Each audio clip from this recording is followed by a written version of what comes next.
जय हिंद दोस्तों। मैं एयर वेटरन कॉर्पोरल मोहन रंगन चेन्नई से। दोस्तों, मैंने अपना चैनल सत्य किस लिए रखा? क्योंकि मैं झूठ नहीं बोलूंगा, चाहे कोई देखे या ना देखे, इससे मेरा कोई मतलब ही नहीं है। मेरा काम है सत्य बताना, सच्चाई बताना लोगों को। दोस्तों, 2014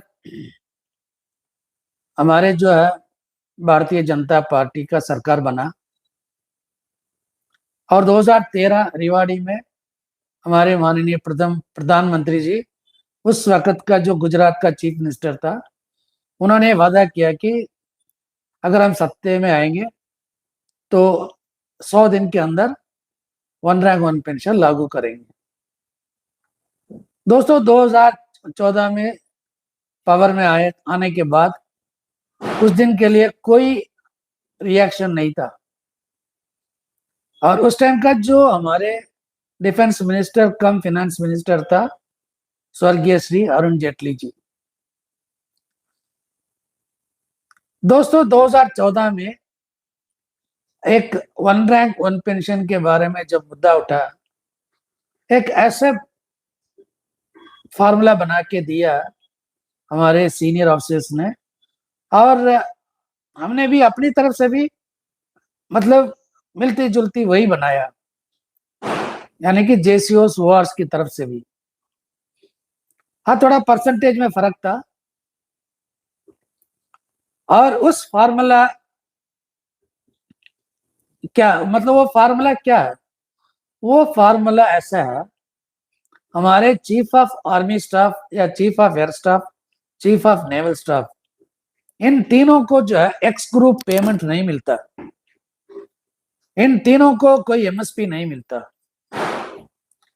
तो हमने हमारी तरफ से जो बनाया, उसमें हमने एमएसपी इक्वल एमएसपी कैलकुलेशन नहीं किया, लेकिन हमारे जो senior officer, flag officer, senior most officers, उन लोगों ने उन इसका भी ध्यान रखा था। तो वो फार्मूला ऐसे बना के ministry of defence Arun defence minister को पेश किया था। वो इस तरह था कि चीफ ऑफ आर्मी स्टाफ का जो पेंशन है, उसका 25% एक सिपाही को, वहां से नायक को 27%, हवलदार को 29%, नायब सूबेदार 31%, subedar 34%, subedar major 38%, honorary lieutenant 41%, honorary lieutenant 45%। फिर उसके बाद जो है ऑनरी लेफ्टिनेंट और ऑनरी कैप्टन, ये दोनों जो है यहाँ पे भी आ जाते हैं। फिर ऑफिसर्स का इस तरह का फार्मूला था कि मेजर का 55%, lieutenant colonel 65%, colonel 70%, brigadier 75%, major general 82%, lieutenant general 85% और vice chief of army staff 90%। ये जो अफसर्स का जो है, ये हमने किया। जवानों तक हमारे मतलब इसमें कोई ज्यादा फर्क नहीं था। लेकिन अगर ये उसी टाइम 2014 से अगर लागू किया होता तो किसको क्या मिलता है, ये मैं अगले वीडियो में बताऊंगा। लेकिन उससे पहले आज सिर्फ ये लागू किसी ने मतलब नहीं मतलब करने नहीं दिया। मतलब गद्दार कौन है? शहीद परिवार और विकलांग परिवार के जो पेंशन बेनिफिट है, उसको कम करने का साजिश किसने किया? उसने साजिश तो नहीं किया होगा, लेकिन अनजाने में जो अपने खाने के लिए है ना किया होगा, तो उसमें शिकार वो बन गए। दोस्तों ये जो है ना 2014 से पहले तक हाईएस्ट पे उस रैंक का, यानी कि अगर सिपाही है तो सिपाही का जो कलर सर्विस है उसके जो हाईएस्ट पे शहीद परिवार को पेंशन की तौर मिलती थी। और उसके बाद जो विकलांग है, जो डिसेबल्ड परिवार, जो मतलब विकलांग होके घर आ गया, फिर उसकी मृत्यु हो गया, स्पेशल फैमिली पेंशन, इन सबको जो है 60% ऑफ वो ऊपर वाला मिलता था, स्पेशल फैमिली पेंशन।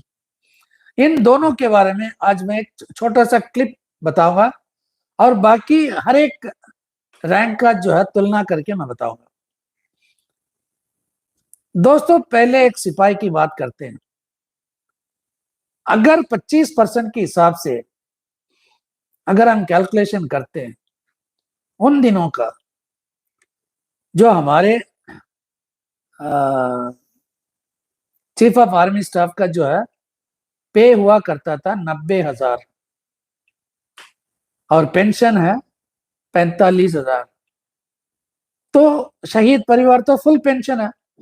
तो इसलिए जो है 90,000 का अगर आप 50%,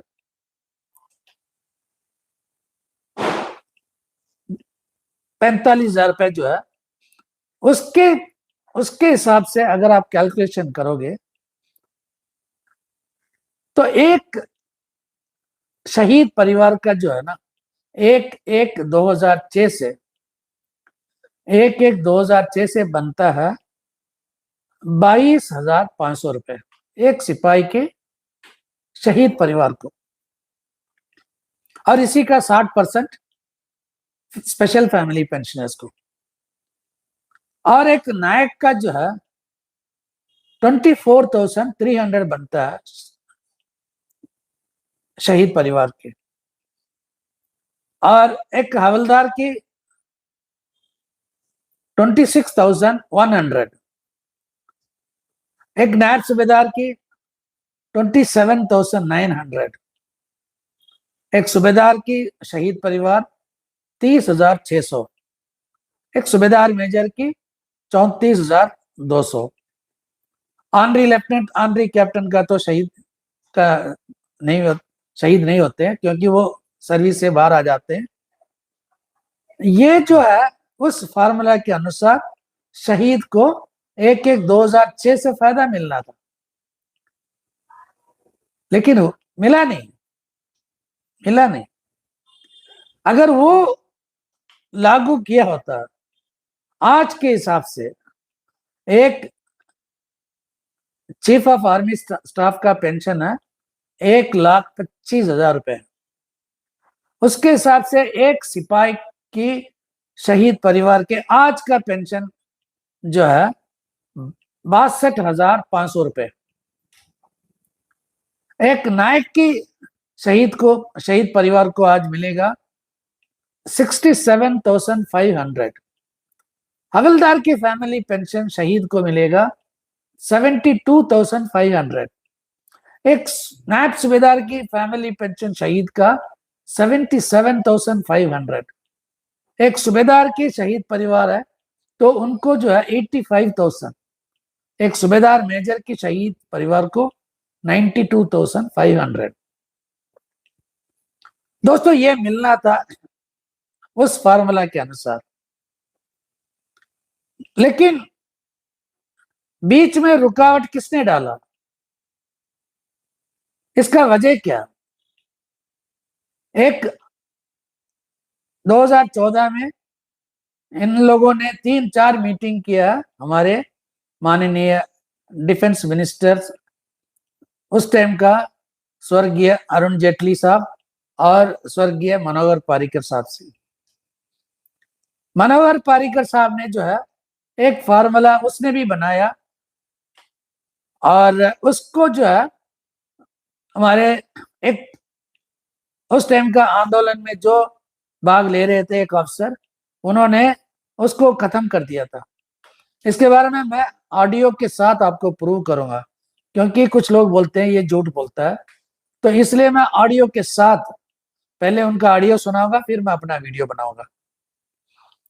दोस्तों, आज हमने जो है आपको एक ऐसे सच्चाई बताया जो आप लोगों को मालूम नहीं है।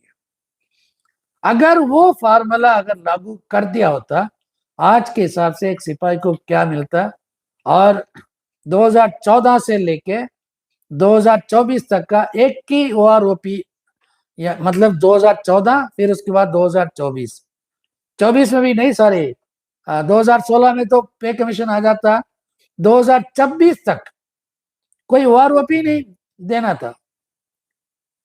इसके बारे में मैं अगला वीडियो बताऊंगा। अगला वीडियो में मैं एक सिपाही ना, नीचे से जाएंगे, सूबेदार मेजर, सूबेदार, नायब सूबेदार, और other side vice chief of army staff, यानी कि lieutenant general, major general, brigadier. यहां से मतलब स्टार्ट करेंगे अगले वीडियो में। सबको बताऊंगा क्या बनता है, क्या बनना चाहिए था, किस तरह हमारे हक मारा, मतलब गद्दार कौन है ये तय करना आपका काम है। हम किसी को गद्दार नहीं बोलेंगे, क्योंकि लोग कहते हैं कि ये गद्दार बोलने वाले हैं ना, हम गद्दार नहीं बोलेंगे, लेकिन हक किसने मारा ये तय करना आपका काम। और इस वीडियो को अगर आप चाहे तो शेयर कर सकते हो कहीं भी, लेकिन इस वीडियो को जनकराज और कपिल सिलाने के अलावा कोई और इसको कॉपी करके अगर डालेगा तो कॉपीराइट के जो कानून उनके ऊपर लगेगा। अगला वीडियो है, एक एक करके ऑडियो फिर उसके बाद वीडियो, सबको मैं प्रूव करूंगा। जय हिंद, वंदे मातरम, भारत माता की जय।